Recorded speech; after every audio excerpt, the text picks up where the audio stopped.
రోజు కొన్ని విషయాలు మన బైబిల్ గ్రంథం నుంచి వాక్యం ద్వారా చూసి మన హృదయాన్ని బలపరుచుకుందాం. கர்த்தருடைய பரிசுத்த நாமத்துக்கு ஸ்தோத்திரம். இந்த நாளில் நாம் சில வார்த்தைகளை வேதத்திலிருந்து பார்த்து நம்மளுடைய இதயத்தை நாம் బలపరుచుకొల్வோம் கொள்வோம். ఎక్కువ వాక్యాలు ఉండడం వల్ల మనం చదవాల్సిన అవసరం లేదు. మీరు నోట్ చేసుకునే వారు నోట్ చేసుకోండి. దాని అర్థాన్ని మాత్రం చూసి ముందుకు వెళ్ళిపోతాం. அநேக வார்த்தைகள் வசனத்திலிருந்து இன்றைக்கு நாம் பார்க்க இருக்கிறோம். அந்த காரணத்தினால் நாம் அதை எடுத்து வாசித்தால் சமயம் போதாது. ஆகையால் நாம் அந்த வார்த்தைகளை நான் சொல்றேன், உங்களால எழுதி கொள்ள முடியும் என்றால் எழுதி கொள்ளுங்க. அதுக்கு பிறகு நீங்க போய் பார்க்கலாம். మొట్టమొదటిగా దేవుని వాక్యంలో ఒక సత్యం ఉందండి. ఒక విషయాన్ని నిర్ధారించాలి, ఇది సత్యమని చెప్పాలంటే కనీసము 2 లేకపోతే 3 సాక్ష్యాలు ఉండాలి. అలా ఉంటేనే ఒక విషయాన్ని ఇది నిజము అని కూడా మనం చెప్పగలం. முதலாவது கர்த்தருடைய வார்த்தையில பார்த்தீர்கள் என்றால், ஒரு விஷயத்தை இது சரி என்று சொல்லுகிறதற்கு 2 அல்லது 3 సాక్షిகளால ஒரு விஷயம் న్యాయ తీర్చబடும். ద్వితీయోపదేశ కాండము 19వ అధ్యాయము 15వ వచనము, 2 కొరింథీయులు 13 1వ వచనం. ద్వితీయోపదేశ కాండము 19:15, 2 కొరింథీయులు 13:1లో ఈ విషయాన్ని వ్యక్తపరిచింది. 2 లేకపోతే 3 సాక్ష్యాల ద్వారా ఒక కార్యాన్ని దేవుడు వచ్చి అంగీకరిస్తాడని. ఉపాగమం 19వ అధికారం 15వ వచనం, 2 కొరింథియర్ 13:1 என்ன எழுதப்பட்டிருக்கிறது என்றால், 2 அல்லது 3 సాక్షిகளால ஒரு விஷயத்தை தேவன் அதை అంగీకరిக்கிறார். అది ఉన్మై என்று అంగీకరిக்கிறார். మనము యేసయ్య జీవితాన్ని చూస్తుంటే, యేసు ప్రభు వారి శిష్యులతో మాట్లాడుతూ, అక్కడున్న వారితో మాట్లాడుతూ ఒకానొకప్పుడు చెప్పాడు, నేను దేవుని కుమారుడని సాక్ష్యం ఇచ్చేవాడు నా తండ్రి, నా తండ్రి నేను ఇద్దరం ఉన్నాము గనుక మా సాక్ష్యము సరైనది అని కూడా చెప్పాడు. యోహాను ఇచ్చే బాప్తిసం ఇచ్చే యోహాను ఇచ్చే సాక్ష్యాన్ని నేను అంగీకరించడం లేదు, దాన్ని నేను తీసుకోవడం లేదు. నేను నా తండ్రి ఇరువురు ఉన్నాము గనుక నేను చెప్పే ఈ మాటలు ఖచ్చితమైనదని యోహాను సువార్త 5వ అధ్యాయము 31 నుంచి 37 వరకు ఆ వచనాల్లో మాట్లాడాడు. யோவான் சுவிசேஷம் 5வது அதிகாரம் 31வது வசனத்திலிருந்து 37வது வசனம் வரைக்கும் ஆண்டவராக இயேசு தன்னுடைய சீஷர்களோடும் மற்ற ஜனங்களோடு பேசும்போது சொன்னார், நான் தேவகுமாரன் என்பதற்கு சாட்சி என்னுடைய தகப்பன், பிதாவும் நானும் இருவரும் இருக்கிறோம், நாங்களே சாட்சி என்று சொன்னார். யோவான் என்னை குறித்து சாட்சி கொடுத்தான், ஆனால் அந்த சாட்சியை நான் ஏற்றுக்கொள்வதில்லை. ஒரு மனிதனுடைய சாட்சி, நானும் என் பிதாவும் சாட்சி கொடுக்கிறோம், ஆகையால் நான் உண்மை உள்ளவன், என்னுடைய సాక్షి ఉన్మయానది என்று కూడా ఆండవరాగి యేసు சொன்னார்.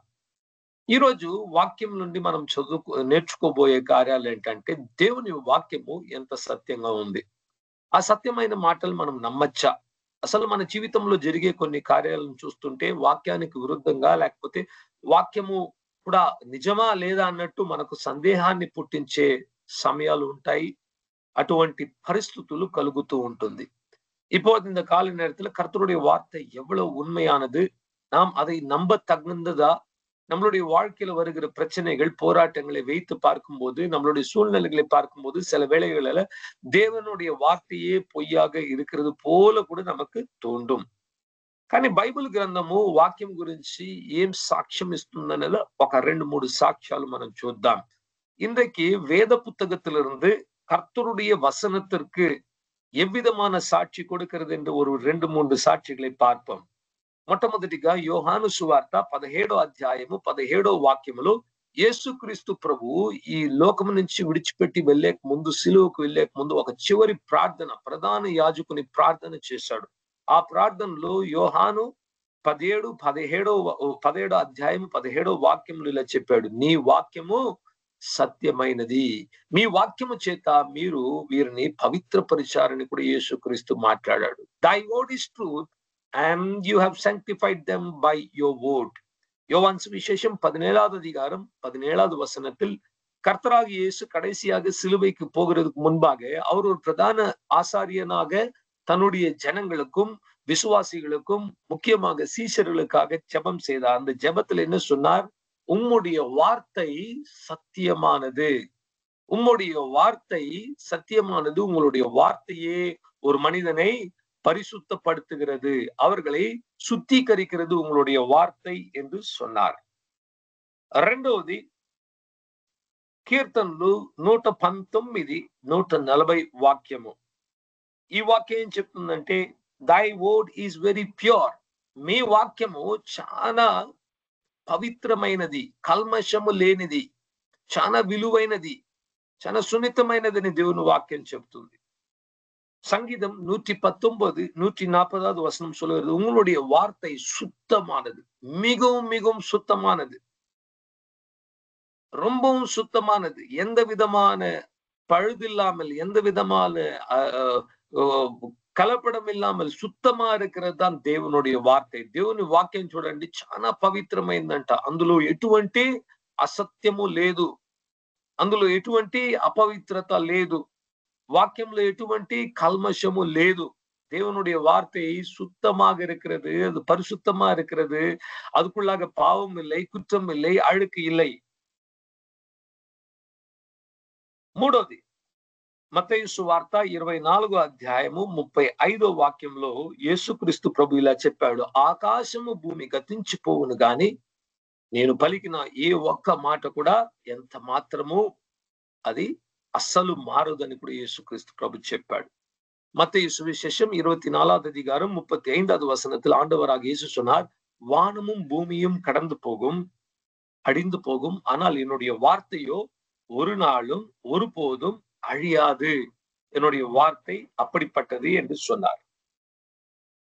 యోహాను సువార్త 8వ అధ్యాయం 32వ వాక్యం చెప్తున్నది, మీ వాక్యము సత్యమైనది. ఆ సత్యాన్ని గ్రహించినప్పుడు మన జీవితాన్ని స్వతంత్రులుగా మనల్ని వచ్చి ఫ్రీ చేస్తుందట. స్వతంత్రాన్ని మనకు దయచేసేది, విడుదలను దయచేసేది దేవుని వాక్యము. సత్యాన్ని ఎరుడి, సత్యం మిమ్మల్ని విడుదల చేయును.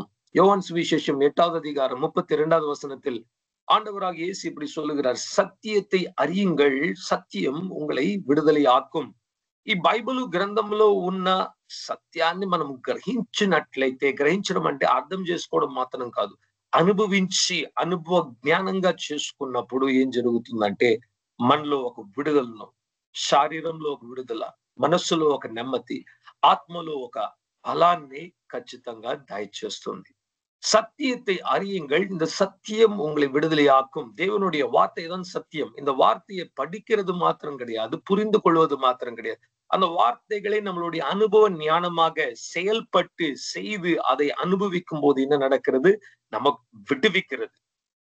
ఇప్పుడు చూడండి, ఆ తమ్ముడు సాక్ష్యం చెప్పాడు, 15 సంవత్సరాలుగా నేను మా తల్లిదండ్రులతో మాట్లాడే దేవుని వాక్యము, దేవుని మాట నీ హృదయంలో ఉన్న వెలుగు ఆరిపోయిందని చెప్పిన వెంటనే ఆ సత్యాన్ని అంగీకరించాడు, అర్థం చేసుకున్నాడు, సత్యాన్ని పాటించడం ద్వారా ఈ రోజు కుటుంబంతో సంతోషంగా ఉన్నారు.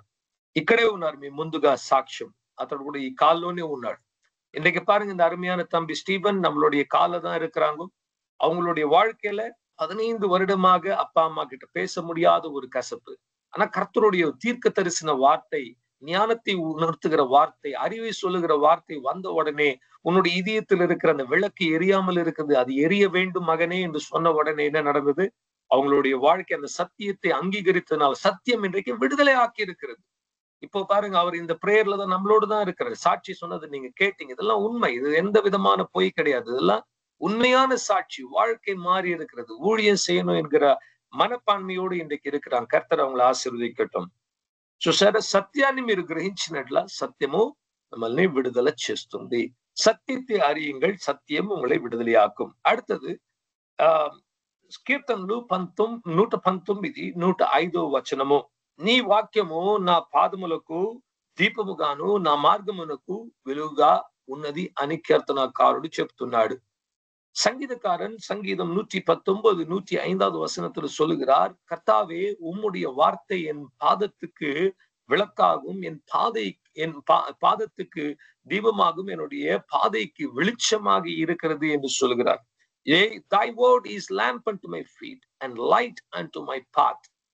మన జీవితంలో ఒక అడుగు తీసి ముందుకు వేయాలి, కొన్ని నిర్ణయాలు తీసుకోవాలంటే ఎక్కడ మనం సంప్రదించాలి, ఎవరిని మనం కలవాలంటే దేవుని వాక్యాన్ని, బైబిల్ గ్రంథాన్ని మనం కలిసి దేవుడు ఏం చెప్తున్నాడు అని అర్థం చేసుకొని దాన్ని బట్టి మనం నిర్ణయం తీసుకున్నప్పుడు ఆ వాక్యము మన పాదములకు దీపముగా మారును.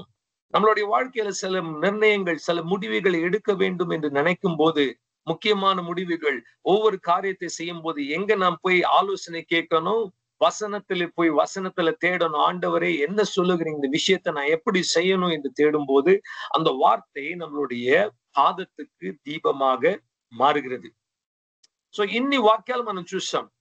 ఇంతగా దేవుడు సాక్ష్యం ఇస్తున్నాడు. నేను కొన్నే తీశాను, 5-6 తీసుకున్నాను వాక్యం. ఇంకా ఎన్నో సాక్ష్యాలు ఉన్నాయి. దేవుని వాక్యము నమ్మతగినది, దేవుని వాక్యము నిజమైనది, దేవుని వాక్యము పనిచేస్తుంది, దేవుని వాక్యము విడిపిస్తుంది, దేవుని వాక్యము స్వస్థతను దయచేస్తుంది, దేవుని వాక్యమే మన జీవనాధారము. இப்ப பாருங்க, ஒரு 5-6 சாட்சிகளை நான் உங்களுக்கு சொன்னேன், கர்த்தருடைய வசனம் உண்மையானது என்று சொல்லி. ஆனா இன்னும் அநேக வசனங்கள் இருந்து கொண்டே இருக்கிறது. அந்த வார்த்தை நம்பத்தக்கது, தேவனுடைய வார்த்தை உண்மையானது, தேவனுடைய வார்த்தை சுத்தமானது, தேவனுடைய வார்த்தை விசுவாசத்தை கொடுக்கிறது, தேவனுடைய வார்த்தை விடுதலை தருகிறது, தேவனுடைய வார்த்தை జీవனை கொடுக்கும், దేవునుடைய వార్త మారాదు. ఇప్పుడు ఈ వాక్యంలో దేవుడు మనకున్న 2 గొప్ప సమస్యలు గురించి మాట్లాడుకుందాం. ఒకటి పాపపు సమస్య, రెండవది అనారోగ్యము, రోగముల సమస్య. వాటి గురించి దేవుని మనస్సు ఏమి అని బైబిల్ నుంచి మనం తెలుసుకునేట్లా, దేవుని చిత్తాన్ని ఇష్టంగా ఎరిగినప్పుడు ఏం జరుగుతుందంటే, మనము అసలు సరిగ్గా ప్రార్థించుకోవడానికి, చక్కగా ప్రార్థించుకోవడానికి వాక్య జ్ఞానము లేకపోతే విశ్వాసంతో ప్రార్థించుకోలేము. முதலாவது இன்றைக்கு பாருங்க, 2 விஷயத்தை குறித்து பார்க்க போகிறோம். ஒன்று பாவ பிரச்சனை, இரண்டாவது உடல்ல இருக்கிற வியாதி, பலவீனம், வருத்தம். அதை குறித்து தேவன் என்ன சொல்லுகிறார்? தேவனுடைய மனதை புரிந்து கொண்டால்தான் நாம் విశ్వాసத்தோடு జెబిక முடியும். విశ్వాసం లేకుండా ప్రార్థించిన ప్రార్థనలకు జవాబు రాదండి. విశ్వాసం ఇల్లాமல் జెబికర జబத்துக்கு జపం వరాదుంగ. కానీ విశ్వాసం ఎలా వస్తుంది? రోమీయులు రాసిన పత్రిక 10వ అధ్యాయము 17వ వాక్యం, ఒకటే మార్గం విశ్వాసం తెచ్చుకోవడానికి.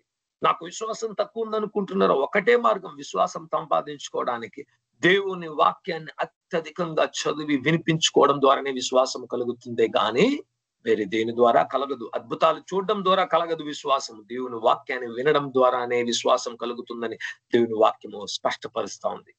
அற்புதங்களையும் அடையாளங்களையும் பார்க்கறதுனால ஒரு எக்ஸைட்மெண்ட், ஒரு சந்தோஷம் வரலாம், ஆனா விசுவாசம் வராது. விசுவாசம் எப்போ வரும்? கர்த்தருடைய வசனத்தை வாசித்து வாசித்து வாசித்து அதை கேட்கும் போது, கேட்க கேட்க நம்மளுடைய உள்ளத்துக்குள்ளாக விசுவாசம் வந்துவிடும். இந்த காலவேளையில் அன்பான சகோதரனை சகோதரி, எனக்குள்ள விசுவாசம் குறைவா இருக்குதுன்னு நினைக்கிறீங்களா? கர்த்தருடைய வசனத்தை அதிகமாக படித்து தியானிக்க ஆரம்பித்து விடுங்க, உங்களோட விசுவாசம் கூடும். ప్రతి ఒక్కరు ఎలాగ వ్యాయామం చేసుకొని మంచి ఆరోగ్యాన్ని, కండలను పెంచుకోవచ్చు, అదే విధంగా బైబిల్ గ్రంథాన్ని చదివి వాక్యాన్ని ధ్యానించినప్పుడు ఆత్మీయమైన కండరాలు బలపడతాయి. இன்றைக்கு எப்படி ஒரு நல்ல உடல் பயிற்சி செய்து உடம்ப நல்ல பலன் உள்ளவனாக வைத்துக் கொள்ள முடியுமோ, அதே போல வார்த்தை என்கிற இந்த வசனத்தை தியானித்து அதை படித்து நம்மளுடைய உள்ளத்தை பலப்படுத்தும் போது நம்மளுடைய ஆவிக்குரிய ஜீவியம் கூட பலனடைந்து உறுதி உள்ளதாக మారుం. మొట్టమొదటిగా దేవుడు పాపం గురించి ఏం చెప్తున్నాడు చూద్దాం. పాపం నుంచి మనకి ఎలా విడుదల ఇస్తున్నాడు చూద్దాం. முதலாவது தேவன் பாவத்திலிருந்து நமக்கு என்ன విడుదల எப்படி கொடுக்கிறார், పాపத்தை குறித்து என்ன சொல்லுகிறார். ఒక వ్యక్తి ఉన్నాడు అనుకోండి, ఆ వ్యక్తి తనకు కలిగిన ప్రతి సంపదను తన బిడ్డలకి ఇచ్చేటప్పుడు ఏం చేస్తారంటే ముందుగానే వాటిని రాసి పెడతారు. దాన్ని ఇంగ్లీష్ లో విల్ అంటారు. విల్లు రాసి ఇది ఎవరికి వీళ్ళకి వెళ్ళాలి అనేసి ఒక టెస్టమెంట్ అంటారు. దాన్ని టెస్టమెంట్ లేకపోతే విల్ అంటారు. అలా రాసి ఉంచితే ఆ రాసిన వ్యక్తి చనిపోయిన తర్వాతే ఆ విల్ అనేది వచ్చి ఆ అధికారంలో వస్తుంది. అప్పుడే ఆ వాటిని ఇతరులు అనుభవించగలరు. ஒரு சொத்து இருக்கு என்று வைத்துக் கொள்ளுங்கோ, அவங்க எழுதி வைக்கிறாங்க, அப்பா அம்மா எழுதி வைக்கிறாங்க பிள்ளைக்குன்னா, இருக்கும்போதே எழுதி வைப்பாங்க. ஆனா அவங்க மரித்ததுக்கு பிறகுதான் அந்த அவங்க எழுதின அந்த சித்தம் செயல்படும். அது வரைக்கும் அது இருக்கும். ஆனா அதுல எந்த విధமான ప్రయోజనం இருக்காது. ఈ రోజు దేవుడు మనకు 2 విల్ ఇచ్చాడు. ఒకటి వచ్చి పాత నిబంధన, ఒకటి వచ్చి కొత్త నిబంధన, దేవుడిచ్చిన ఒక నిబంధన అన్నమాట ఇది. இன்றைக்கு கர்த்தர் நமக்கு அப்படிதான் ரெண்டு விதமான உடன்படிக்கையை பண்ணியிருக்கிறார். ஒன்று பழைய ஏற்பாட்டின் உடன்படிக்கை, మற்றొன்று పుదియ ఏర్పాడిన ఉడன்பడికై. ఒక విల్ ఉందనుకోండి, వాళ్ళు రాసిన తర్వాత ఎవరు దాన్ని తీర్చిదిద్ది రాస్తే అది ఫ్రాడ్ అవుతుంది అనమాట. అది తప్పు. అది చాలా పెద్ద నేరము, చట్టానికి విరుద్ధంగా పెద్ద గొప్ప నేరము. అందులో ఉన్న ఏ ఒక్క మాటను మార్చినా, ఒక నంబర్ను మార్చినా అది తప్పే అవుతుంది.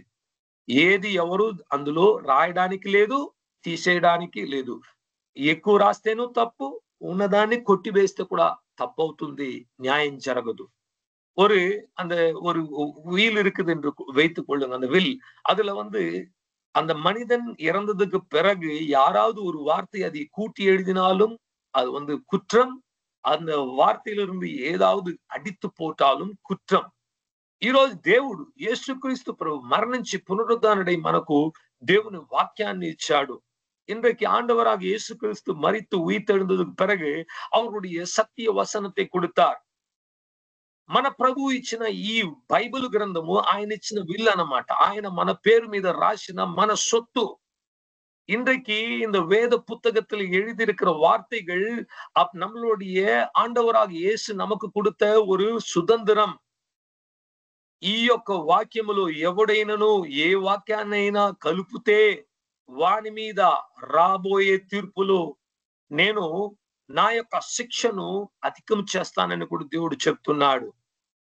ஆண்டவர் சொல்லுகிறார், நான் கொடுத்த வசனத்தில் எவனாவது கூட்டி எழுதினால் அவனுடைய பாடுகளை வரப்போகிற நியாய தீர்ப்புல நான் கூட்டி విడువేన్ என்று కూడా சொல்லுகிறார். మరి ఎవరైనా ఈ వాక్యంలో ఉన్న దాన్ని తీసివేసి ఇది ఈ రోజు చల్లదు అని చెబితే మరి వాళ్ళ పేరును కూడా నేను జీవపు గ్రంథము నుండి, పుస్తకం నుండి తీసివేస్తానని కూడా ప్రభు చెప్తున్నాడు. ஆண்டவர் சொல்லுகிறார், எவனாவது என்னுடைய வார்த்தையிலிருந்து ஏதாவது ஒரு வசனத்தை எடுத்து விட்டால், மாற்றி விட்டால் அவனுடைய பெயரை நான் ஜீவ புத்தகத்திலிருந்து கிறுக்கி போடுவேன் என்று కూడా కర్తర్ சொல்லுகிறார். మొట్టమొదటిగా పాపం గురించి దేవుడు ఏం చెప్తున్నాడు చూద్దాం. మనం పాపంలో జీవించాల్సిన అవసరం లేదు. మనం పాపములకు బానిసలము కాము. இன்றைக்கு நாம் பாவத்தில் வாழ வேண்டிய அவசியமும் இல்லை, நாம் பாவத்துக்கு அடிமைகளும் இல்லை. యేసు క్రీస్తు మనల్ని విడుదల చేశాడు. ఆండవరాக యేసు நம்மை విడుదలయాకినార్. చూద్దాము ఒక వాక్యం, 1 యోహాను 1వ అధ్యాయం 7వ వాక్యము. అతని కుమారుడైన యేసు క్రీస్తు రక్తము ప్రతి పాపమును కడిగి మనల్ని పవిత్రులుగాను నీతిమంతులుగాను నీతిమంతురాలుగాను చేస్తున్నది. ஆண்டவருடைய வார்த்தை சொல்லுகிறது 1 யோவான் 1వ அதிகாரம் 7வது வசனம். அவருடைய குமாரனாகி இயேசு கிறிஸ்துவின் ரத்தம் சகல பாவத்தையும் கழுவி உங்களையும் என்னையும் நம்மையும் பரிசுத்தவான்களாக, பரிசுத்தவாட்டிகளாக, நீதிமான்களாக, நீதி உள்ளவர்களாக நம்மை மாற்றி இருக்கிறது. ఈ వాక్యాన్ని నమ్ముతున్నారా? ఎన్నిసార్లు పాపాన్ని ఒప్పుకోలు చేసినా నా పాపం వెళ్ళిందో లేదో అని ఫీల్ చేయడానికి ట్రై చేస్తున్నారా? పాపం చేస్తున్నారు. మీరు ఏ ఒక్క రోజు కూడా మీ పాపం వెళ్ళిపోయిందనేసి స్పర్శించుకోవడానికి కుదరదు. It is not about feeling, it is faith in the word of God, the written word of God, which is logos. రాయబడిన దేవుని వాక్యం మీద ఉంచుకున్న విశ్వాసమే ఒక హృదయం నుండి పాపాన్ని తీసివేస్తుంది. గాని చేసిన పాపం వెళ్ళిందో లేదో అనేసి ఊహించుకుంటే ఆ పాపం వెళ్ళదు. ఎప్పుడు మీ ఆ ఆలోచనలతో కుమిలిపోతుంటారు. ఈ రోజు నేను ధైర్యంగా చెప్పగలను, నా పాపములన్నిటినీ యేసుక్రీస్తు తుడిచివేశాడు. ఎలా నాకు తెలుసు? బైబిల్లో ఆయన చెప్పాడు. ఈ వాక్యాన్ని నమ్ముతున్నాను. అతని కుమారుడైన యేసుక్రీస్తు రక్తము నా యొక్క ప్రతి పాపములను కడిగి నన్ను పవిత్రునిగా చేసినది. Praise the lord. இன்றைக்கு கர்த்தருடைய வசனத்தின் மூலமாக தான் தெரிந்து கொள்ளுகிறோம்.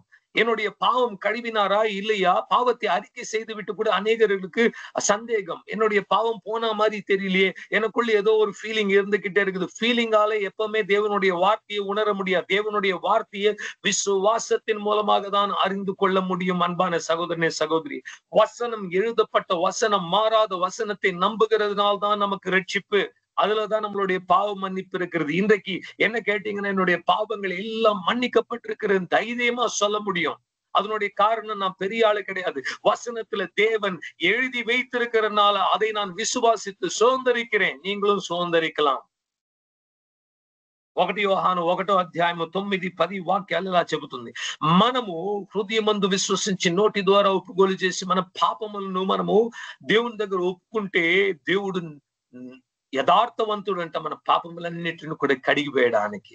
ஆண்டவருடைய வசனம் சொல்லுகிறது 1 யோவான் 1:9-10 வசனங்கள்ல உங்களுடைய பாவத்தை நீங்கள் உங்களுடைய இதயத்தில் விசுவாசித்து தேவனுடைய சந்நிதியில் போய் அறிக்கை செய்தால், இப்படி எல்லாம் நான் செஞ்சிருக்கிறேன் மன்னியுங்க என்று கேட்டால் அவர் உண்மை உள்ளவராக உங்களுடைய பாவங்களை మన్నిపార్ என்று எழுதப்பட்டிருக்கிறது. కీర్తనలో 103:12 ఇలా రాయబడింది, మన ప్రతి పాపాన్ని కీర్తనలో 103:12 ఇలా రాయబడింది, తూర్పుకు పడమటకు ఎంత దూరమో అంతగా నీ యొక్క పాపాన్ని, నీ యొక్క జీవితంలో ఉన్న కపటాన్ని నేను తీసివేశాను అంటున్నాడు దేవుడు. பாருங்க, சங்கீதம் 103:12 ஆண்டவர் வாக்குத்தத்தம் கொடுக்கிறார். உன்னையும் உன்னுடைய பாவத்தையும் எவ்வளவு தூரம் பிரித்திருக்கின்ற, கிழக்குக்கு மேற்குக்கும் எவ்வளவு தூரமோ அவ்வளவு தூரமாக உன்னையும் உன் பாவத்தையும் நான் பிரித்திருக்கிறேன் என்று ஆண்டவர் சொல்லுகிறார். దేవుని వాక్యము చెప్తుంది, నిన్ను దూరం చేశాను, నిన్ను పవిత్రపరిచాను, నేను తీసుకొచ్చేసాను, తూర్పుకు పడమటకి ఎంత దూరమో అంత దూరం చేశానంటే కూడా మనం ఏం చేస్తున్నాము, ఇకను అయ్యో నేను పాపంలో ఉన్నానేమో, పాపం నాలో ఉందేమో నా అవగాహనతోనే మనం బ్రతుకుతున్నాము, కానీ వాక్యాన్ని నమ్మటం లేదు. ఎందుకు వాక్యాన్ని నమ్మటం లేదంటే మనము మనలో కలుగుతున్న ఆలోచనలు బట్టి మనకు పాపం వెళ్ళిపోయింది అనుకుంటాం. అలా వెళ్ళదండి. దేవుని ఆలోచన అంగీకరించినప్పుడే మన హృదయంలో నెమ్మది కలుగుతుంది. ஆண்டவர் சொல்கிறார், கிழக்குக்கும் மேற்குக்கும் எவ்வளவு தூரமோ அவ்வளவு தூரமாக உன்னையும் உன் பாவத்தையும் நான் எடுத்து போட்டிருக்கிறேன். ஆனா நாம் என்ன செய்கிறோம், உணர பாக்குறோம். ஏதாவது ஒரு நல்ல ஒரு அனுபவம் இருக்குதா, நல்ல ஒரு ஃபீலிங் வருதா, அப்படிலாம் வராது. వార్తயை విశ్వాసిப்பதனால்தான் విడుదలై. మీకా రాసిన పుస్తకం, ప్రవక్త రాసిన పుస్తకము 7:19 మీరు చదివినట్లా దేవుడు చెప్తున్నాడు, మరలా ఒకసారి నీ మీద నేను కనికరం నుంచి నీ పాపములను నా పాదముల క్రింద వేసి అనగదొక్కి నీ పాపములను తీసుకెళ్లి సముద్ర లోతులో, మధ్య సముద్రంలో వేసి దాన్ని ముంచేశాను, దాన్ని నేను పాతి పెట్టేశాను, నీకు అది పైకి రాదంటున్నాడు.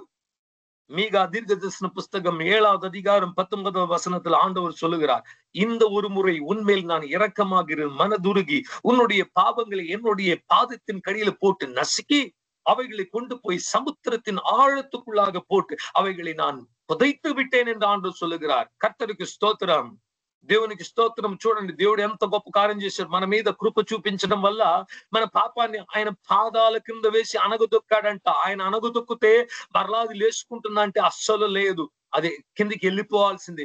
సముద్ర లోతులో, మధ్య సముద్రంలో ఏది వేసినా అది మరలా ఎవరు కనబెట్టలేరు, ఎవరు అక్కడ ఉందని కూడా ఎవరు చెప్పుకోలేరు. ఎంత పెద్ద బండను తీసుకెళ్లి వేస్తే కూడా అది మరుగైపోతుందండి సముద్ర లోతుల్లో.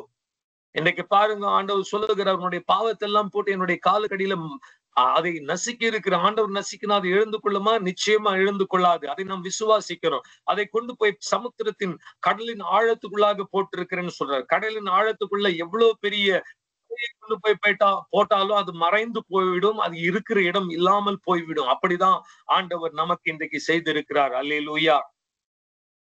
ఇంకొక వాక్యాన్ని చూద్దాం. హిబ్రీయులు రాసిన పత్రిక 8:12 இனி ஒரு వచనத்தை பார்ப்போம். ఎబ్రేయర్ 8:12 ఇక్కడ ప్రభు చెప్తున్నాడు, నేను నీ మీద కనికరం ఉంచి నీ యొక్క అవినీతిని, నీ పాపాన్ని, నీ దుష్ట క్రియలను అన్నిటిని కూడా నేను క్షమించి వాటిని ఇక నేను గుర్తు చేసుకోను, ఇక నేను జ్ఞాపకములు ఉంచుకొని నేను మర్చిపోతాను అంటున్నాడు. I will forget your sins, I will remember no more your lawlessness, your faithlessness, your sins, your unrighteousness.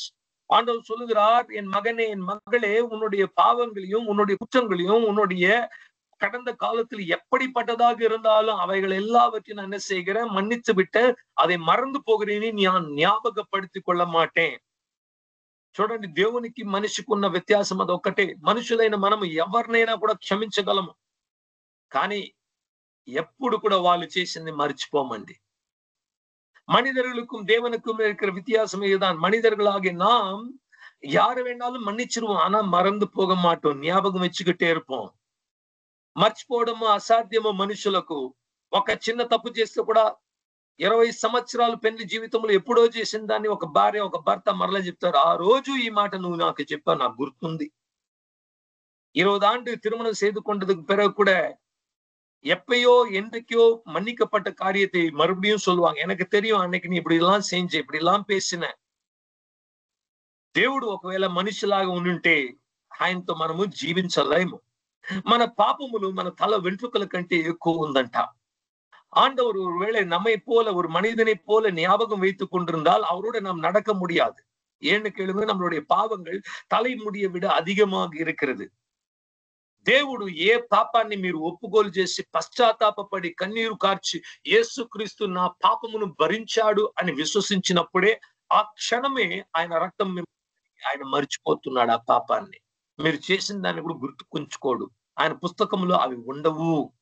ஆண்டவர் பாருங்க, நாம் ஒரு பாவத்தை செய்து அறிக்கை செய்து கண்ணீர் விட்டு ஆண்டவராக இயேசு என்னுடைய பாவத்தை சுமந்தார் என்று விசுவாசிக்கும் போது அந்த பாவத்தை தேவன் மன்னித்து அன்றைக்கே மறந்து போகிறார். அதை ஞாபகம் வைத்துக் கொள்வதே இல்லை. నెక్స్ట్ ఇంకొక వాక్యం చూద్దాం. యెషయా ప్రవక్త రాసిన గ్రంథము 38వ అధ్యాయము 17వ వచనము. இனி ஒரு வார்த்தையை பார்ப்போம். ஏசாயா 38:17. Surely it was for my benefit that I suffered such anguish. In your love, you kept me from the pit of destruction. నీ ప్రేమ చేత నేను గుంతలో పడిపోకుండా నా ఆత్మను కాపాడావు. உம்முடைய அன்பினால் நான் பள்ளத்தாக்கில் விழுந்து ஒரு குழியில விழுந்து அழியாதபடி என்னை காப்பாற்றினீர். You have put all my sins behind your back. నా పాపములన్నిటినీ నీ వెనుక వీపు వెనుక వేసేసావు ప్రభువా అని చెప్తున్నాడు. ప్రభు చెప్తున్నాడు, I have put all your sins behind my back. నీ ప్రతి పాపాన్ని నా వెనుక నేను పడేశాను, ఇక నేను తిరిగి చూడను అంటున్నాడు ప్రభు. ముందుకెళ్ళిపోతున్నాను, నేను చూడను అసలు ఏం జరిగింది, నీ గడిచిన జీవితంలో ఏం చేశావు, వాటిని నేను గుర్తుంచుకోను. వాటిని గుర్తుంచుకుంటే ఎలా దేవుని పరిశుద్ధులుగా మారగలం మనము?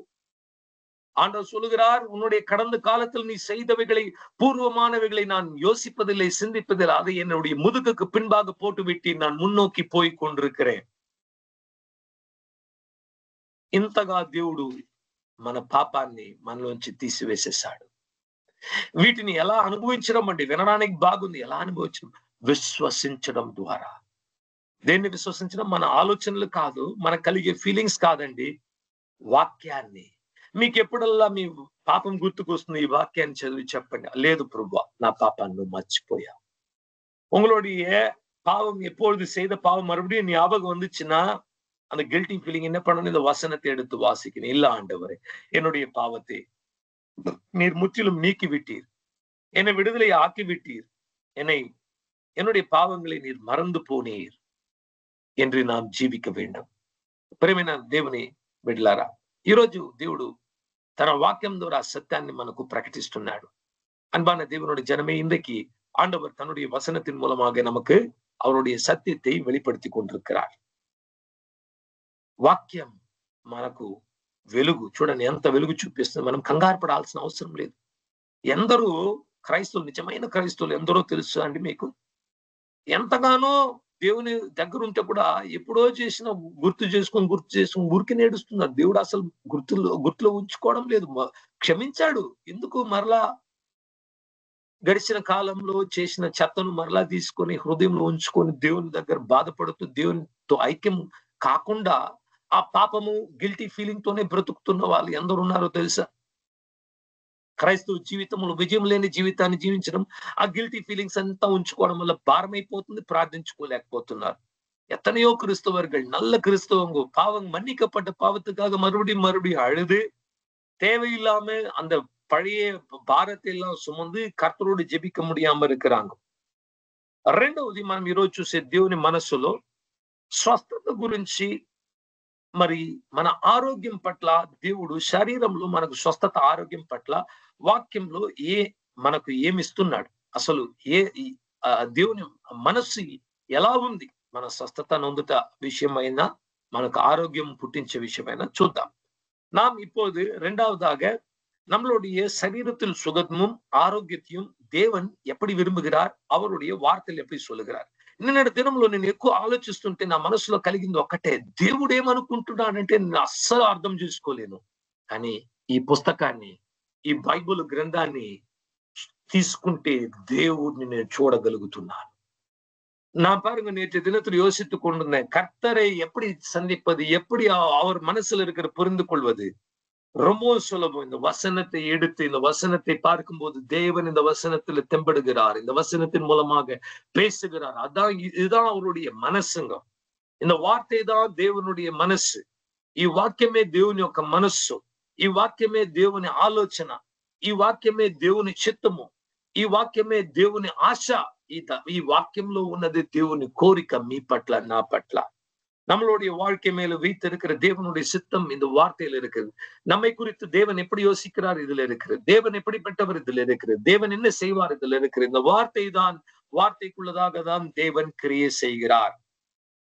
మొట్టమొదటిగా యెషయా ప్రవచన గ్రంథము 53వ అధ్యాయము 4-5 వాక్యాలు చదువుకున్నట్ల అక్కడ రాయబడింది. నిజముగా ఆయన మన ప్రతి వ్యసనాన్ని, మన భారాన్ని, మన నొప్పిని అనుభవించాడు, మన పాపాన్ని భరించాడు.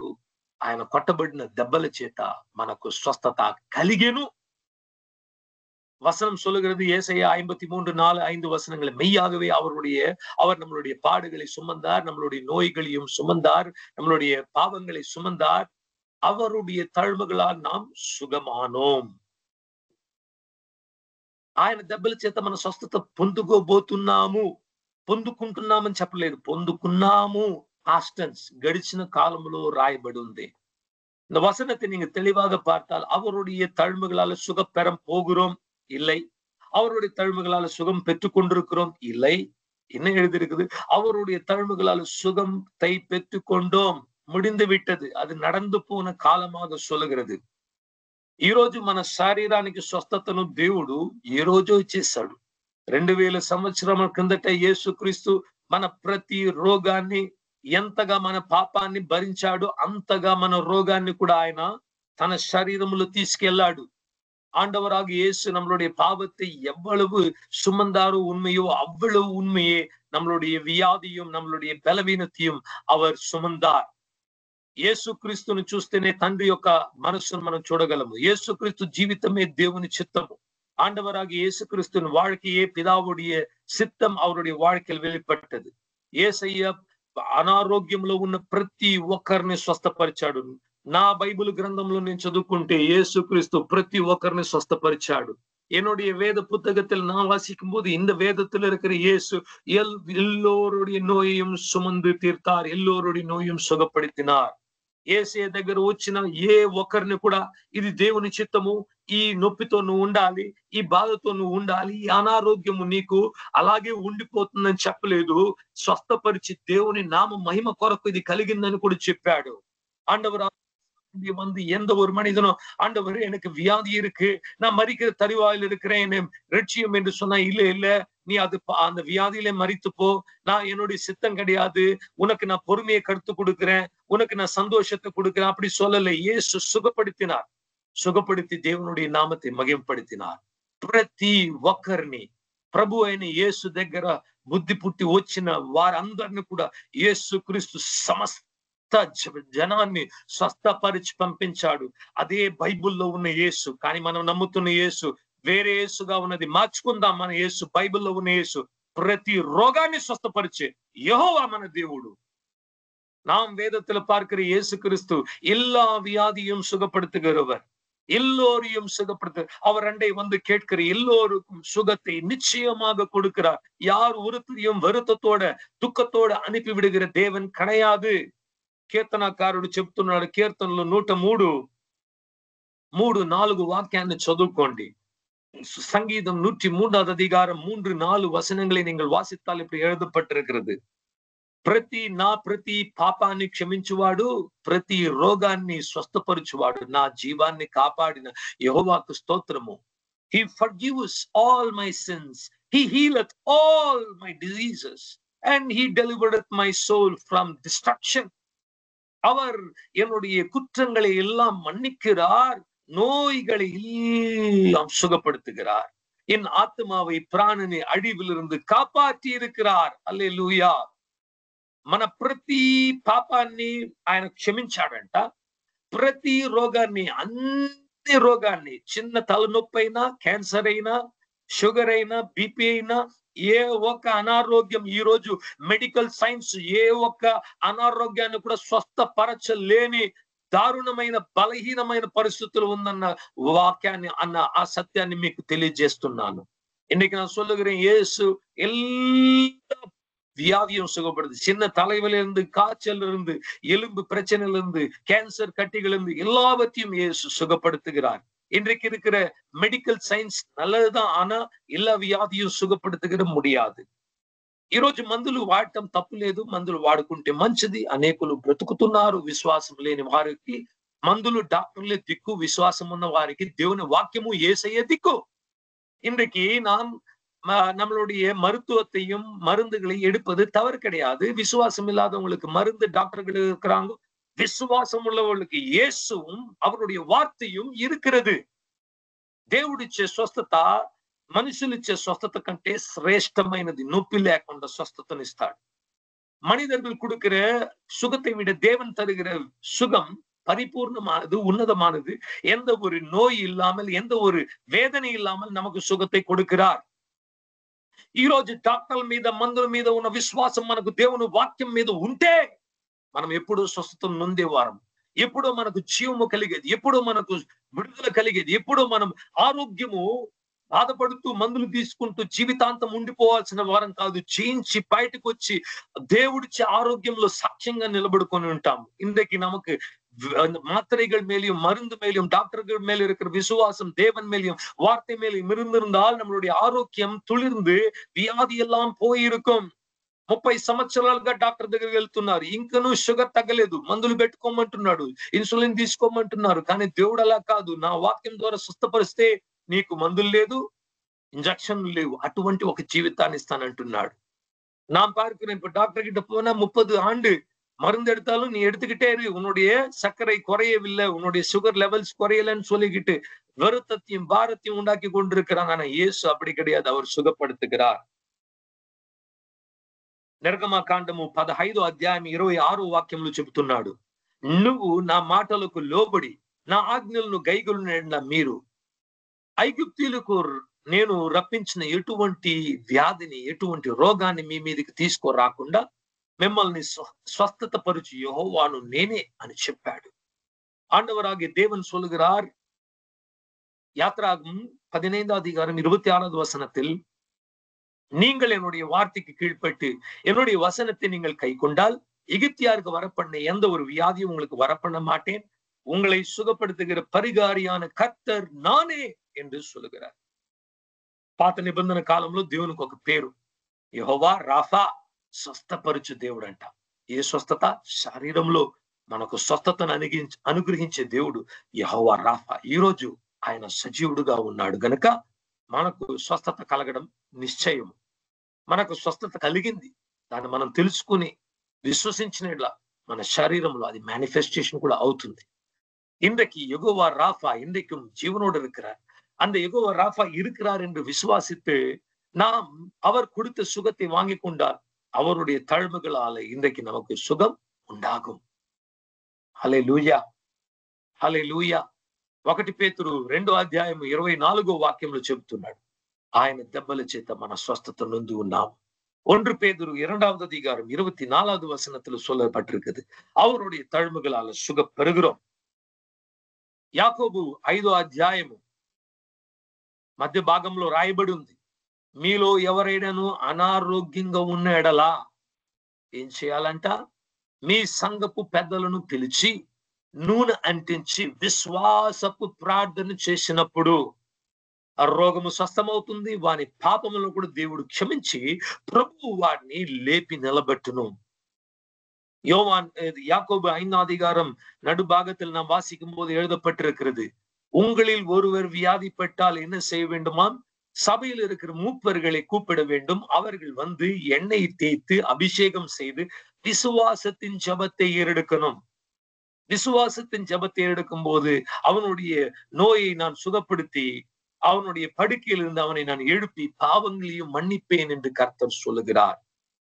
మొట్టమొదటిగా ప్రతి ఒక్కరిని స్వస్థపరుచుట దేవుని చిత్తం అండి. ఈ రోజు మనం అనుకుంటున్నాం కొందరిని దేవుడు స్వస్థపరుస్తాడు, కొందరిని స్వస్థపరచుడు. అందుకే మనకు స్వస్థతలు జరగడం లేదు. ఎందుకు జరగడం లేదు? ఎందుకు వాక్యం ఫలించడం లేదు? మనం అనుకున్నది నన్ను చేస్తాడో ఏమో తెలియదండి. దేవుని చిత్తం. దేవుని చిత్తం బైబిలే కదా. బైబిల్లో తేటగా చెప్పాడు కదా, నువ్వు స్వస్థపరచు యెహోవా నేనని. మరలా దేవుని చిత్తం అని చెప్పుకుంటా అవిశ్వాసము. இன்றைக்கு கர்த்தருடைய சித்தம் என்ன சுகப்படுத்துவாரோ இல்லையோ தெரியாத காரணத்தினால்தான் நாம் சுகம் அடையாம இருக்கிறோம். கேட்டு பார்த்தா எல்லாம் சொல்லுவாங்க, ஆண்டவருடைய சித்தம் இருந்தால் சுகப்படுத்துவார். అలా ప్రార్థించే వారికి ఏ రోజు కూడా స్వస్థత కలగదు. వ్యాధిలోనే మరణిస్తారు. சித்தம் என்றால் சுத்தப்படுத்தும் என்று கேட்டால் சுகமே ஆகாது. ஆண்டவருடைய சித்தத்தை அறிந்து கொண்டால் தான் நாம் சுகம் பெற முடியும். இல்லாவிட்டால் வியாதியோடு தான் மரிக்கணும். దేవుని చిత్తము ఏ ఒక్క క్రైస్తవుడు, ఏ ఒక్క దేవుని బిడ్డ కూడా పాపము లేకుండా జీవించడం దేవుని చిత్తం ఎంతనో అంతగానే మనం కూడా ఆరోగ్యంగా అనారోగ్యము లేకుండా జీవించడము దేవుని చిత్తము. இன்றைக்கு பாவமே இல்லாமல் நாம் பரிசுத்தமாக வாழ வேண்டும் என்று தேவன் எவ்வளவு சித்தம் கொண்டிருக்கிறார், அவ்வளவாகவே நாம் வியாதியே இல்லாமல் ஆரோக்கியமாக இருக்க வேண்டும் என்று கூட தேவன் சித்தம் கொண்டிருக்கிறார். ఈ విషయాన్ని అంగీకరించడమే అనేకருக்கு చాలా ఇబ్బందిగా ఉంటుంది. కానీ మీకు ఈరోజు చెప్పడానికి నేను సిద్ధంగా ఉన్నాను. పాపము ద్వారా పుట్టిన బిడ్డే అనారోగ్యము. ఒకరిలో అనారోగ్యం వస్తుందంటే పాపపు క్రియ అది. పాపం మనలో లేకపోతే అనారోగ్యం ఎలా క్రియ చేస్తుంది? பாவத்தினால வந்த விளைவுதான் சரீரத்தில் வருகிற வியாதி, பலவீனம். பாவம் நமக்குள்ள கிரியை செய்யவிட்டால் வியாதி எப்படி கிரியை செய்யும்? క్రియ చేయడానికి మనం అనుమతికలామా? అనుమతిక కూడదు. ఈ అవగాహన, ఈ సత్యము మనం అర్థం చేసుకోకపోతే, ఈ సత్యాన్ని మనం అంగీకరించకపోతే సత్యం మనల్ని విడుదల చేయదు. యేసుక్రీస్తు చెప్పాడు, సత్యాన్ని ఎరుగుడి, సత్యం మిమ్మల్ని విడుదల చేస్తుంది. దేవుడు నన్ను స్వస్థపరుచుట ఆయన చిత్తము, ఆయన శక్తి కలిగి ఉన్నాడు. నన్ను స్వస్థపరుస్తాడు ఇప్పుడే, ఈ రోజే అని విశ్వసించడం. ఆ స్వస్థత మనం ఎలా అంటే, స్వస్థత ప్రార్థన చేసుకున్న తర్వాత వెంటనే వెళ్ళిపోయిందా, కనిపిస్తుందా, వినిపిస్తుందా అంటే అలా జరగదు. అలా మనం చూసినట్లా మనం ఫీలింగ్స్ మీద ఆధారపడుతున్నాం, వాక్యం మీద కాదు. అర్థమవుతుందా మీకు? ఒక్కసారి మనము దేవుని వాక్యాన్ని స్వస్థత కొరకు ప్రార్థించుకున్నాము, నన్ను దేవుడు స్వస్థపరిచాడంటే మరలా నాకు దగ్గు వస్తుంది, మరలా నాకు ఫీవర్ వస్తుందంటే మీరు సిమ్టమ్స్ మీద విశ్వాసాన్ని ఉంచుతున్నారు కానీ వాక్యం మీద కాదు. వాక్యం మీద నుంచి మీ కళ్ళు దూరం అయిపోయింది. అప్పుడు స్వస్థతలు కలగవు. కొన్నిసార్లు కలుగుతుంది. ఎలా అంటే, స్వస్థత వరము నొందిన వారు ప్రార్థిస్తే కలుగుతుంది. ఎందుకంటే వరం అన్నది మీ విశ్వాసం లేకపోతే కూడా జరిగిపోతుంది. కానీ ఎప్పుడు వరాలతో పనులు జరగవు. మీ విశ్వాసము మిమ్మల్ని రక్షిస్తుంది. பாருங்க, நம்ம விசுவாசிக்காவிட்டாலும் சில நேரத்துல விசுவாசிக்கிற நபர் இல்லாவிட்டால் தேவனோட சுகம் அளிக்கும் ஊழியர் ஒருத்தர் இருந்தால் ஜெபம் பண்ண சுகம் ஆயிடும். ஆனா எப்பவுமே தேவன் அப்படிதான் சுகப்படுத்துவாருன்னா கிடையாது. ఒక పెద్ద కూటములో 1000 మంది ఉంటే స్వస్థత కొరకు ప్రార్థిస్తుంటూ ఒక స్వస్థత వరాన్ని పొందుకున్న ఒక దేవుని సేవకుని దగ్గర వచ్చి ప్రార్థించుకుంటే అందులో ఒక 10-15 మందో లేకపోతే 50 మంది స్వస్థత నొందొచ్చు. కానీ ఇంకా 900 మెంబర్స్ అలాగే తిరిగిపోతుంటారు. మనం చూస్తుంటాం. వచ్చిన వీల్ చైర్లు అలా వెళ్ళిపోతుంది, స్ట్రెచర్లు అలా వెళ్ళిపోతుంది. అదే బాధలతో మరలా నిరాశతో వెళ్ళిపోతూ ఉంటారు. பெரிய பெரிய கூட்டங்களை பார்க்கும்போது ஒரு சுகமளிக்கும் ஊழியர் வந்து இருக்கிறார் என்று சொன்ன உடனே அந்த ஊர்ல இருக்கிற வியாதியஸ்தர் எல்லாம் கொண்டு வருவாங்க. ஆனா அந்த 1000 பேர் வந்தாங்கன்னா அதுல ஒரு 100 பேர் கூட சுகம் அடைய மாட்டாங்க. மற்றவங்க எல்லாம் அப்படியே వీల్ చైర్ తలిగిட்டு పోయిட்டு இருப்பாங்க. ఏమో తెలుసా? ఇతరుల వరముల చేత దేవుడు క్రియ చేసినప్పుడు దేవుని ఎవరిని ముట్టాలనుకుంటాడో ఆ సమయంలో ఆ వరం అనేది ఒక్కొక్కరిని ముట్టుతుంది కానీ ప్రతి ఒక్కరిని కాదు. వారికి విశ్వాసాన్ని పుట్టించడానికి தேவனுடைய வரம் வந்து கிரியை செய்யும் போது எல்லாரையும் சுகப்படுத்த சாம்பிள் மாதிரி அங்க இங்கு சுகப்படுத்தும். ஏனென்றால் அதை பார்த்து மற்றவர்கள் விசுவாசிக்க வேண்டும். அதற்காக దేవుడు స్వస్థపరుస్తు నన్ను స్వస్థపరుస్తాడని నమ్మాలి. ఏదో ఆండవర్ సుఖపడుతుగారు, ఎన్నయూ సుఖపడుతువారు என்று విశ్వాసికను.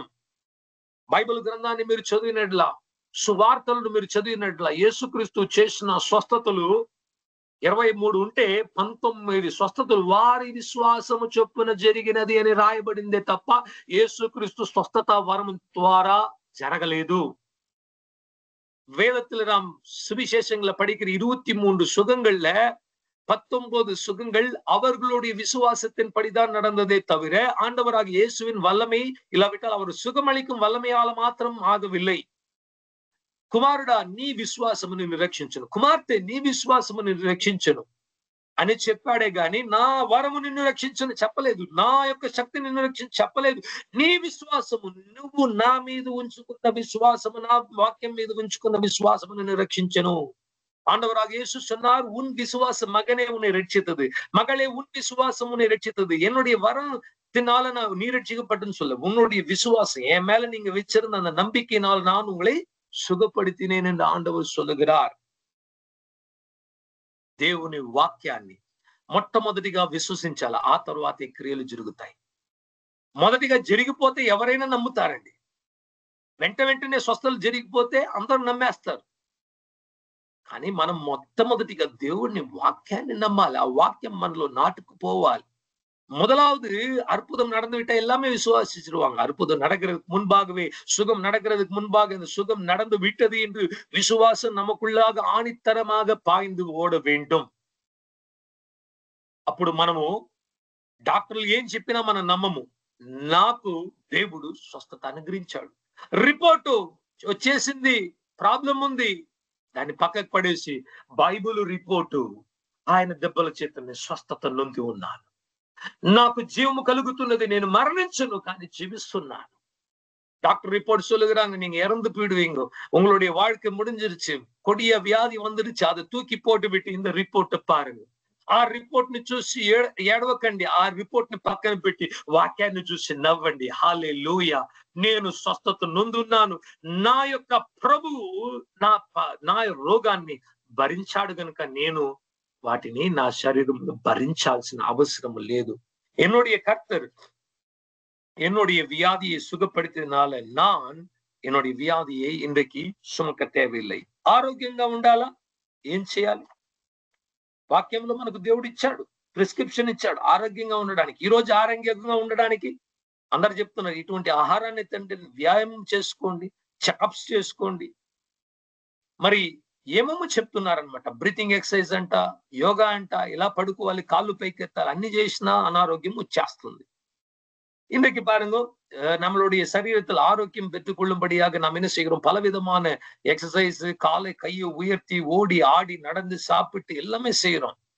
చేయడం తప్పు కాదు, చేయాలి. దేవుడు ఉంచిన నియమాలు అన్నమాట, నేచురల్ లాస్ మనం పాటించాలి. ప్రకృతిలో దేవుడు కొన్ని నియమాలు ఉంచాడు, అలా ఆ నియమాన్ని మనం పాటించకపోతే అనారోగ్యం వచ్చేస్తుంది. లేదు అనటం లేదు. ஆண்டவர் இயற்கையில சில கட்டளைகளை வைத்திருக்கிறார். ஒரு மனிதன் தூங்க வேண்டும், சாப்பிட வேண்டும், நடக்க வேண்டும், அவனுடைய சரீரத்தை பாதுகாத்துக் கொள்ள வேண்டும். அதெல்லாம் செய்யாம కీழ்పడియామ இருந்தா వ్యాధి வந்துடும். కానీ వాటన్నిటికంటే పైగా మనకు దేవుడు ఇచ్చిన ఆలోచన ఏంటంటే, ఆ వాక్యాన్ని చెప్తాను, గుర్తుంచుకోండి. సామెతలు 4వ అధ్యాయము 20 నుండి 22 వాక్యాలే మన ఆరోగ్యానికి సూత్రము. நம்மளுடைய ஆரோக்கியத்துக்கு காரணம் எப்படி வரும் என்றால் வசனம் சொல்லுகிறது,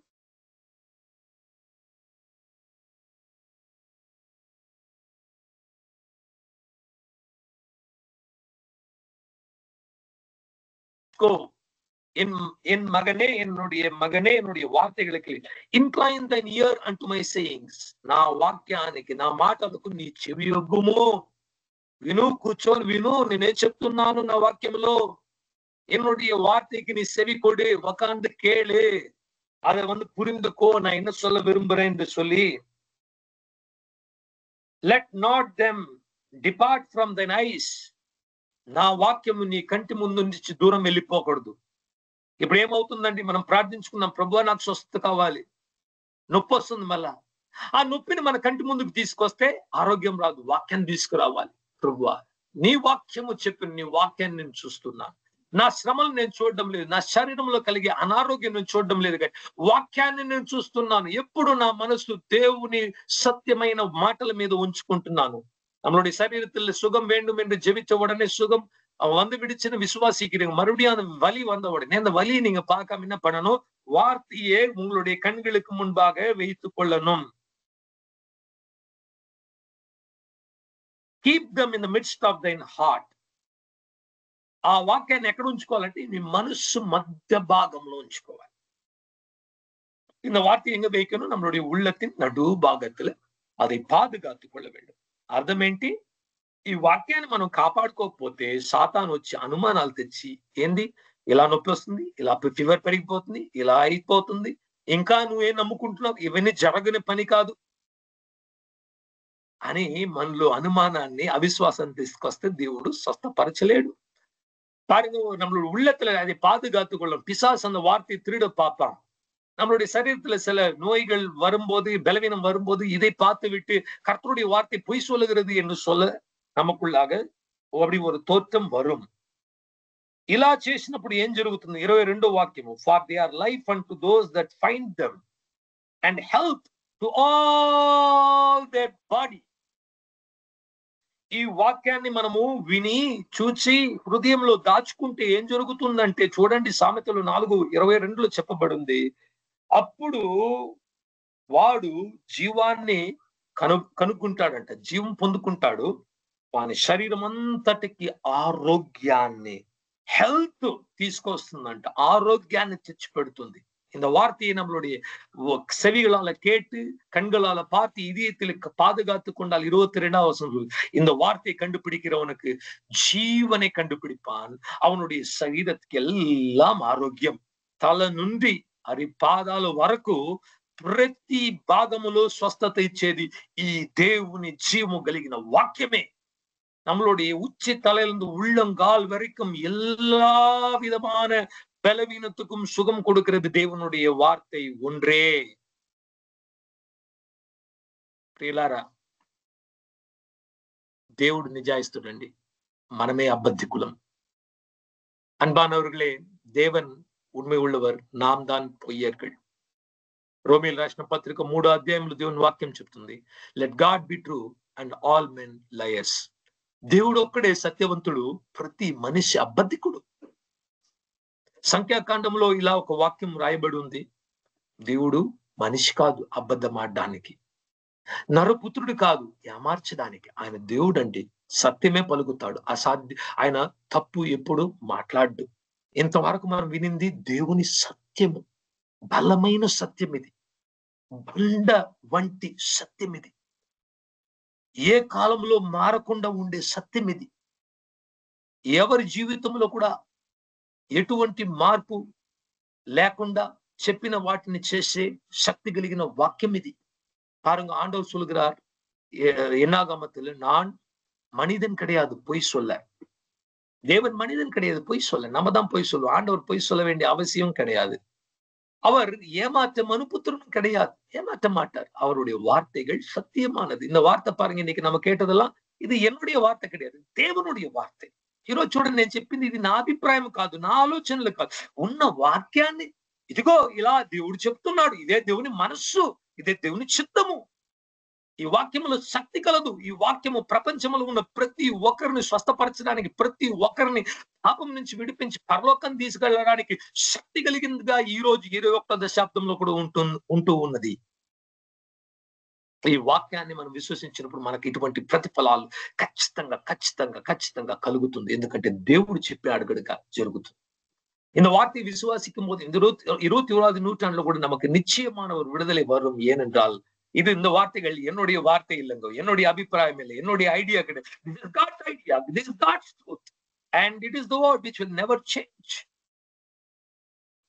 ఈరోజు మీ జీవితంలో మీ పాపం విషయంలో క్షమింపబడిన పాపాలు ఉన్నాయా? అలా ఉన్నాయంటే మీరు పశ్చాత్తాపడ్డారా? దేవుని దగ్గర క్షమాపణ అడిగారా? కోరుకున్నారా? బతిమలాడారా? యేసు రక్తం కడగాలని చెప్పారా? చెప్పకపోతే చెప్పండి, దేవుడు చేస్తాడు. இன்னைக்கு உங்களுடைய வாழ்க்கையில ரகசியமான பாவங்கள் இருக்கிறதா? கழுவப்படாத பாவங்கள் இருக்கிறதா? மன்னிக்கப்படாத பாவங்கள் இருக்கிறதா? கண்டுபிடிங்க. ஆண்டவர்கிட்ட போய் அழுது புலம்பி அறிக்கை செய்து இயேசுவின் ரத்தத்தை நம்பி విశ్వాసింగో, அவருடைய రక్తం உங்களை కడిగి పరిశుద్ధపడుతుంది. ఒకవేళ మీరు దేవుని దగ్గర ఒప్పుకోలు చేసి పాప క్షమాపణ పొందుకున్న తరువాత కూడా వెళ్ళిందో లేదో అనుకుంటుంటే మీరు తప్పుదారిన ఉన్నారు అనేసి గుర్తుంచుకోండి. మీరు స్పర్శించాల్సిన అవసరం లేదు, విశ్వసించడమే మన పని. இன்றைக்கு பாவத்தை அறிக்கை செய்து விட்டு கூட அந்த பாவம் போச்சோ இல்லையோ என்னால அது உணர முடியலன்னு நினைச்சுன்னா உங்களுடைய உணர்வுகள் மேல தேவனுடைய வார்த்தை ஆதாரப்படல. உங்களுடைய ஜீவன் தேவனுடைய வார்த்தை மேல ஆதாரப்படணும். Faith is not built on feelings. Faith is should be built on the word of God. మన విశ్వాసము మన స్పర్శల మీద, మనం చూసే వాటి మీద, వినే వాటి మీద ఉండకూడదు కానీ మారని దేవుని వాక్యం మీద ఉండాలి. వాక్యం ఇలా కూడా సెలవిస్తున్నది, కనబడేవన్నీ కూడా అనిత్యమైనవంట. 2 కొరింథీయుల 5వ అధ్యాయంలో కనబడినవి నిత్యమైనవి. దేవుని వాక్యము నిత్యంగా పరలోకములో అది స్థాపింపబడింది, అదే నిత్యమైంది. 2 కొరింథీయుల 5ல் எப்படி வசனம் சொல்லுகிறது? காண்கிறது யாவும் அநித்தியமானது, காணப்படாதவைகளே సత్యమానது. కానపడాద దేవునుடைய వార్త. ఇంకా ఎక్కువ నేను దేవుని ఆత్మ ప్రేరేపిస్తున్నాడు కానీ మనకు టైం లేదు. ఇంకొక 2 నిమిషాలు నేను పూర్తి చేసుకోవాల్సిన పరిస్థితిలో ఉన్నాం గనుక ఎందుకో ఈ రోజు దేవుడు ఈ వాక్యాన్ని బలంగా మీతో అంత కూడా మాట్లాడుతున్నాడు. ఎందుకు మాట్లాడుతున్నాడు? విశ్వసించి మనం అనుభవించడానికి. దేవుడు మంచి దేవుడు అండి. ఆయన ఇచ్చిన ఆశీర్వాదాలను మనం అనుభవించకుండా, ఆయన ఇచ్చిన స్వస్థతను మనం అనుభవించకుండా మనం బాధపడాల్సిన అవసరం లేదు. ஏன் தேவன் இந்த வார்த்தைகளை இவ்வளவு பலமாக பேசிக் கொண்டிருக்கிறார் என்றால் உங்களை நேசிக்கிறார். நீங்க அவர் கொடுக்கிற இந்த ఆశీర్వాదத்தையும் అసంతోషத்தையும் நீங்க అనుభవిக்க வேண்டும் என்றுதான் சொல்லிக் கொண்டிருக்கிறார். చివరిగా ఒక విషయము మత్తయి 7వ అధ్యాయంలో యేసుక్రీస్తు చెప్పాడు. ఇద్దరు ఉన్నారంట. ఇద్దరు ఇల్లు కట్టుకోవాలనుకున్నారు. ఒకడైతే మట్టి మీద పునాదిని వేసుకున్నాడు, త్వరగా వేసేసాడు. అబ్బా బాగుందని బ్రహ్మాండమైన ఒక భవనాన్ని నిర్మించుకున్నాడు. వర్షం వచ్చింది, గాలి కొట్టింది, వీచింది, కిందికి పడిపోయింది, కూలిపోయింది, నాశనం పొందాడు. మరొక వ్యక్తి అయితే ఆ ఇల్లును, ఆ భవనాన్ని రాతి బండ మీద కట్టుకున్నాడంట. అటువంటి వాని జీవితము వర్షం వచ్చినను, తుఫాను వచ్చినను అది పడిపోకుండా నిలబడుకుందంట. ఆ మట్టి ఏందో, రాతి బండ ఏందో తెలుసా? మట్టి వచ్చి మన సొంత ఆలోచనలు, మన సొంత అభిప్రాయం, మన ఫ్రెండ్స్ ఇచ్చే ఆలోచనలు, మన డాక్టర్లు ఇచ్చే ఆలోచనలు, మన కుటుంబస్తులు ఇచ్చే ఆలోచనలు, మన మనస్సుకు తోచిన ఆలోచనలు, మన ఫీలింగ్స్, ఇవన్నీ మట్టి అనమాట. వీటి మీద మీ ఇల్లును కట్టుకుంటే, మీ నమ్మకాన్ని, మీ జీవితాన్ని నిర్మించుకుంటే, తుఫాను, వ్యాధి వచ్చినప్పుడు, పాపం వచ్చినప్పుడు, సాతాను వచ్చినప్పుడు మీ జీవితంలో పరాజయం కలుగుతుంది కానీ విజయం పొందుకోరు. కానీ దేవుడు చెప్పిన వాక్యమే ఆ రాతి బండ, కదల్చబడని బండ. ఆకాశము భూమిను గతించిపోయినను గతించకుండా ఎల్లప్పుడూ నిలిచే ఆ బండ ఈ వాక్యము. ఈ వాక్యము చెప్పే విషయాన్ని ఉపయోగించుకొని మీ జీవితాన్ని మీరు ఆదరించుకుని మీ అక్కడ చెప్పిన వాటినే మీరు నమ్మి నమ్మి నమ్మి జీవించినట్లా తుఫాను వచ్చినా, వ్యాధి వచ్చినా, సాతాను వచ్చినా, పిడుగు వచ్చినా, అలలు వచ్చినా, దెయ్యాలు వచ్చినా ఏం చేయలేదు. మీరు నిలబడుకుంటారు. విషయము, సత్యము మీతో ఉంటుంది. ஆரோக்கியமு ஜீவித்த காலம் అంతా கூட ఉంటుంది. ஆண்டவராக இயேசு ஓமையை சொன்னார். மத்தேயு 7ஆம் அதிகாரத்துல கற்பாறையின் மேல் வீடு கட்டுகிறவன் மற்றொருத்தனும் மணல் மேல வீடு கட்ட, மணல் மேல வீடு கட்டுவன் அழிந்து போனது, கற்பாறை மேல கட்டுகிறவனுடைய வீடு நிலைத்தினது. காரணம் என்ன தெரியுமா? இந்த மணல் என்றால் நம்மளுடைய சொந்த ஆலோசனை, நம்மளுடைய சொந்த சித்தம், நம்ம குடும்பத்துல இருக்கிறவங்க சொல்றது, டாக்டர்கள் சொல்லுகிறது, நமக்கு விருப்பப்பட்டவங்க சொல்லுகிற இந்த அபிப்பிராயங்கள், நியூஸ், செய்தி, இதெல்லாம் பார்த்து நம்மளுடைய வாழ்க்கை நடத்தினா அவ்வளவுதான். பிரச்சனை வரும்போது வாழ்க்கை அழிந்து போய்விடும். அதுக்கு பதிலாக அழியாத, மாறாத, அசையாத இருக்கிற சீயோன் பர்வத்து போல இருக்கிற வார்த்தை தான் அந்த கற்பாறை. அந்த கற்பாறையின் மேல வசனம் சொல்லுகிறதை நம்பி நம்பி நம்பி அறிக்கை செய்து இந்த பைபிளை எடுத்து படிச்சு படிச்சு படிச்சு பிரச்சனைகள்ல என்ன செய்யணும் தேடி தேடி படிச்சு அறிக்கை செஞ்சீங்கன்னா உங்களுடைய வாழ்க்கை నిలైతిరుக்கும். అటువంటి బండ మీద కట్టబడిన ఒక జీవితాన్ని దేవుడు మనకిచ్చును గాక. ఏ రోజు కుడివైపోయినను ఎడమవైపోయినను పడిపోకుండా చక్కటి నీతి మార్గంలో నడవడానికి మన దేవుడిని యెహోవా మనందరికీ కృప చూపించును గాక. ఆమేన్. దేవుడి వాక్యాన్ని దీవించును గాక. நம்மளுடைய வாழ்க்கையை வசனத்தின் மேல் கட்டிக்கொண்டு வலது பக்கமும் இடது பக்கம் விழாமல் நேராக சரியாக நீதியின் மார்க்கத்துல, பரிசுத்த வழியில, உன்னதமான வழியில, மகிமையான ஒரு வாழ்க்கைக்குள்ளாக நாம் வாழ்ந்து தேவனுடைய ராஜ்யத்தை பிரவேசிக்கிற வரைக்கும் கர்த்தராகிய யெகோவா நம்மளோட கூட இருந்து நம்ம எல்லோரையும் ஆசீர்வதிப்பாராக. ஆமேன், ஆமேன், ஆமென். Praise the lord sir. ஆமென். பிரைஸ்